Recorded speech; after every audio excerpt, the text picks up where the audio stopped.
Welcome to the second video on the Indian Weavers by Sarojini Naidu.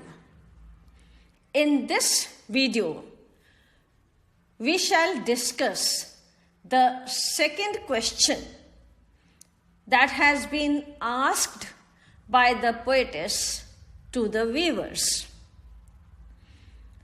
Indian Weavers कविता में आपका स्वागत है। इस कविता की कवयित्री सरोजिनी नायडू हैं। इस दूसरे नंबर के वीडियो में हम दूसरा प्रश्न देखेंगे जो सरोजिनी नायडू ने जुलाहों से पूछा है। To revise the content of the first question, let us see the original text of the poem. पहले हम कविता की मूल पंक्तियां एक बार दोहराएंगे। Weavers weaving at break of day, why do you weave a garment so gay? Blue as the wing of a halcyon wild, we weave the robes of a newborn child. Weavers weaving at fall of night, why do you weave a garment so bright? Like the plumes of a peacock, purple and green, we weave the marriage veils of a queen. Weavers weaving solemn and still, what do you weave in the moonlight chill? White as a feather and white as a cloud, we weave a dead man's funeral shroud. In the first video, we had seen that the poetess Sarojini Naidu asks a question to the weavers. The time in the first question is the break of day, that is the time of sunrise. हमने पहले video में देखा था कि सरोजिनी नायडू बुनकरों से एक प्रश्न पूछती हैं और उस प्रश्न का समय महत्वपूर्ण है। वो ताना बाना बुन रहे हैं, कपड़ा बुन रहे हैं और कपड़ा बुनने का समय सूर्योदय का है। तब उन्होंने जुलाहों से पूछा कि आप सूर्योदय के समय इतने प्रसन्नता दर्शाने वाले रंग के कपड़े को क्यों बुन रहे हैं? इस प्रश्न के उत्तर में जुलाहों ने उन्हें कहा था, The weavers had answered this question of hers that they were weaving clothes for a newborn child. That is the reason that to signify the beginning of a new life, a new birth, they used the color blue, which resembled the color of the wings of the halcyon bird, the kingfisher bird. जुलाहों ने बताया था कि हम नवजात शिशु की पोशाक के लिए कपड़ा बुन रहे हैं, इसलिए हमने किंगफिशर के पंखों के नीले रंग का प्रयोग किया है, जो कि हैप्पीनेस, प्रॉस्पेरिटी और गुडनेस का प्रतीक है। After that Sarojini Naidu once again visits the weavers, and now the time has changed. When she visits them for the second time, the time is the fall of night, and she asks them, why do you weave a garment so bright? In the earlier question, the garment was gay. Now, in the second question, the time is fall of night and the color of the garment reflects brightness. पहले प्रश्न में समय सूर्योदय का था और कपड़ों का रंग खुशनुमा था. अभी दूसरे प्रश्न में समय रात्रि के होने का है. जब सायंकाल रात्रि ढलती ही है वो समय है और उस समय पे जो कपड़ा बुना जा रहा है वो बहुत ही ब्राइट और चमकीला है. तो वो पूछती हैं कि इस समय पर इस रंग का या इस प्रकार का कपड़ा क्यों बुन रहे हो? The weavers reply to her question. They tell her that they have a particular concept in mind for which they have chosen the time and the type of the cloth. वो बताते हैं कि हमारा एक कॉन्सेप्ट है जिसकी वजह से हमने समय विशेष पर एक विशेष प्रकार का कपड़ा बुनने का निर्णय लिया है. क्या जवाब है उनका? Like the plumes of a peacock, purple and green, we weave the marriage veils of a queen. The weavers tell her that like the plumes of a peacock, like the plume, the headgear of the peacock, we have chosen the colors purple and green. The very famous, the very important wings of a peacock have these important colors purple and green. So we have chosen these two colors. Why? Because we are weaving the marriage veil of a queen. Marriage veil, the cloth which covers the face of the queen in the wedding ceremony. We have used this color because we have the concept of a bride in our mind. And when the bride goes for marriage, her face is covered. The color of the cloth has to be bright. It should match the occasion. So, this is the reason for our choice. बुनकर उन्हें बताते हैं कि मोर पंख के रंग का हमने कपड़ा या हमने रंग का चयन किया है अपने कपड़े के लिए. मोर पंख बैगनी और हरे रंग का मिश्रण होता है.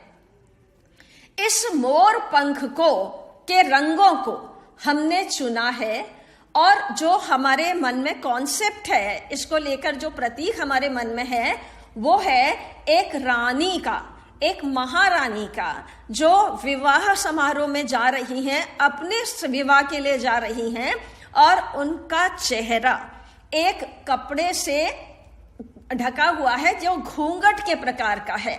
तो वो कपड़ा ब्राइट होना चाहिए, दुल्हन का लिबास ब्राइट होना चाहिए. इसलिए हमने ये कपड़ा और ये रंग चयन किया है और इसीलिए हमने ये समय चुना है इस काम को करने के लिए. क्यों? ये सारी चीजें हम glossary of important words and phrases में देखते हैं. कुछ शब्द और वाक्यांश में हम इन सारे कॉन्सेप्ट्स को समझ लेंगे जो जुलाहों ने बताने की कोशिश की है. Fall of night, it refers to the evening और dusk time when the sun sets and darkness paves the way. Moreover, it is also the time during which most of the Indian marriages take place. Now, this is very important that it is when night falls, that exact time when the day comes to an end and the night begins, that is the time when most of the Indian weddings are held. So that junction point, the meeting of two time phases, is very important, and it is considered very ominous. So this is why it is the fall of night when this bright cloth is being woven. Fall of night का अर्थ है यहाँ पर सायंकाल या दिन ढलने का वो समय जब सूर्यास्त के कारण अंधेरा या धुंधलका होने लगता है. इसे गोधूली बेला भी कहते हैं. अधिकतर विवाह इसी समय संपन्न होते हैं. भारतीय संस्कृति में, भारतीय कल्चर में ये समय बहुत महत्वपूर्ण माना गया है, क्योंकि शुभ समय होता है गोधूली बेला का, जब रात बिल्कुल शुरू ही होती है. ऐसे समय पर ब्राइट कपड़े का बुनना जुलाहों के लिए एक बहुत ही शुभ कार्य है. Bright, having a lot of light, प्रकाश भरा, प्रदीप्त, उज्ज्वल, चमकीला. Used about a color which is strong and easy to see. Now the color which is used is on one hand bright, and on the other hand it is easy to see, because the transparency and beauty of the robe should be there, because it is the bridal cloth. So for the purpose, this type of cloth is very important. ऐसा रंग जो चमकदार और सुस्पष्ट हो, चमकीला भी हो और इतना पारदर्शी भी हो कि दुल्हन की पोशाक के अनुकूल हो. Like used to refer to similarity. Figure of speech, simile. Like का अर्थ है समानता प्रदर्शित करने वाला शब्द. सदृश्य और अलंकार यहां पर उपमा अलंकार है. Plume, a large feather or group of feathers often worn as a decoration. Now, plume is in general seen on the headgear, on the upper part of it is the something that adds to the personality. So it is on the headgear.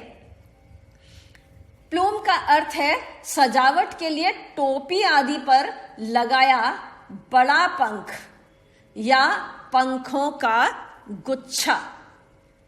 कलंगी, मोर के कलंगी होती है, और वो कलंगी का जो रंग है वो बहुत खूबसूरत होता है.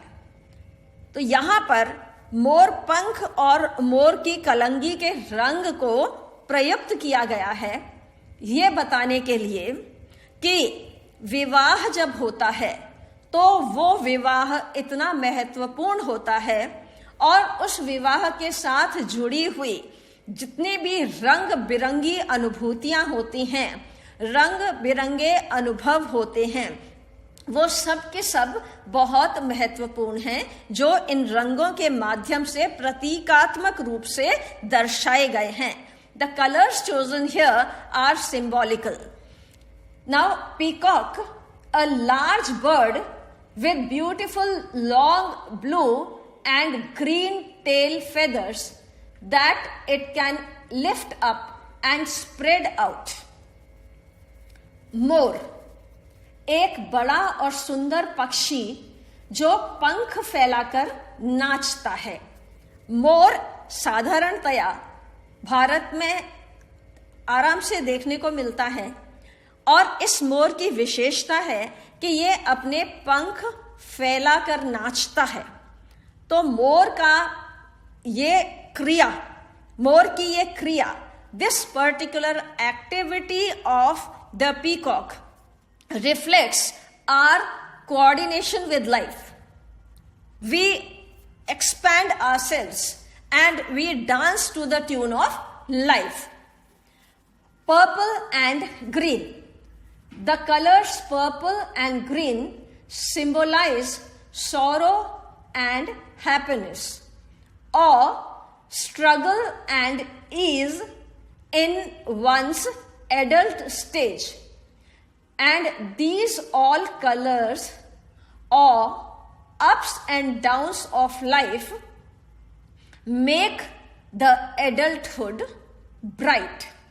Now we have seen that when we grow up, our life is a mixture of happiness and sorrows. It is a mixture of challenges and achievements. So these two aspects of life, the positive and the negative ones, they have to go together. It is only the combination of these two which makes life beautiful. So here, purple and green colors symbolize this aspect of our adult life. बैगनी और हरा रंग अवसाद और उल्लास के प्रतीक हैं. ये वयस्क अवस्था में संघर्ष और विश्राम का भी संकेत देते हैं. जीवन के ये उतार चढ़ाव ही मनुष्य जीवन को उज्जवल बनाते हैं. यदि जीवन में उतार चढ़ाव न हो तो जीवन बिल्कुल सपाट हो जाएगा, और सपाट जीवन किसी भी स्थिति में अच्छा नहीं माना जाता. There should be ups and downs in life. There should be variation in life. There should be a sort of mixed flavor in life. If life is not a mixture of different sentiments, different experiences, and the different exposures of life, then life actually becomes meaningless, tasteless, absolutely something which one would never relish. So here, during adulthood, we find that we have the maximum experiences of this variety type of life. वयस्क अवस्था में ही हमें जीवन के सबसे अधिक अनुभव होते हैं, जो कि मिश्रित होते हैं, और इन मिश्रित अनुभवों के कारण ही हमारी लाइफ में वो रौनक आती है, वो चमक आती है जो कि एक साधारण मनुष्य के जीवन में होनी चाहिए. यदि जीवन में विभिन्नता ना हो, यदि जीवन में अनुभवों का अलग अलग अनुभवों का समागम ना हो, तो ये जीवन नीरस हो जाएगा.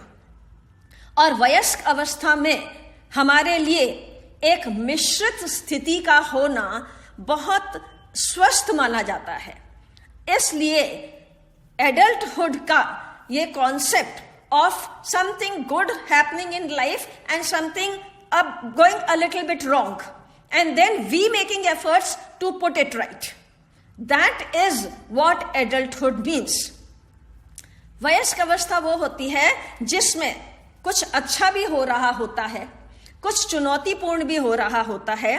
थोड़ा सा हम अपने लिए ऐसा एक अनुभव पाते हैं जिसमें हमें थोड़ी सी ज्यादा परेशानी होती है, फिर हम कोशिश करते हैं, प्रयास करते हैं, अपनी शक्तियों का सदुपयोग करते हैं और उन अपने प्रयासों से उस गलत होने वाली स्थिति को सही बना लेते हैं. यही जीवन की रौनक है. तो वयस्क अवस्था में इस तरह की रौनक का होना बहुत आवश्यक है, और इस रौनक का जुड़ाव हमारे वैवाहिक जीवन से होता है.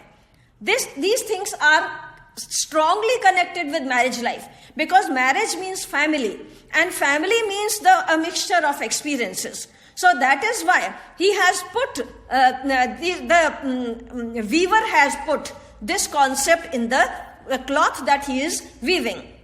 सरोजिनी नायडू ने जो कल्पना की है, वीवर के माध्यम से जो बताया है, वो ये बताया है कि विवाह के साथ हमारे जीवन के अनुभवों में विभिन्नता आती है, और इसीलिए विवाह के साथ ही ये कई प्रकार के आयाम हमारे जीवन में प्रवेश करने लगते हैं. इसीलिए मैरिज वेल का कलर उन्होंने जुलाहों के थ्रू जो चुनवाया है वो बहुत ही सटीक चुनवाया है। Marriage veil, a piece of thin material for covering the head and face of a woman during the marriage ceremony। विवाह समारोह में दुल्हन का चेहरा ढकने के लिए प्रयुक्त होने वाला पर्दा, घूंघट या बुर्का। Marriage veil, something that covers the face, जो मुंह को ढकने वाला कपड़ा होता है। Queen, the female ruler of a country, किसी देश की शासिका, महारानी। The wife of a king, राजा की पत्नी या महारानी। यहां हमने देखा इस वीडियो में प्रश्न नंबर 2 जो कवयित्री ने जुलाहों से पूछा है। In this video we have discussed the second question which the poetess Sarojini Naidu has asked the viewers and their answer is addressed to the concept of life, the second stage of life, which is adulthood। यहां पर जुलाहों ने वयस्क अवस्था की ओर संकेत करते हुए कवयित्री के दूसरे प्रश्न का उत्तर दिया है। This is the second question। In the next video, we shall see the third and final question about the poetess's curiosity to the cloth being woven at the next time, which we will see in the next video। अगले video में तीसरा प्रश्न होगा जो कि तीसरे समय पर पूछा गया है। उसको देखने के लिए आप तीसरा वीडियो देखें।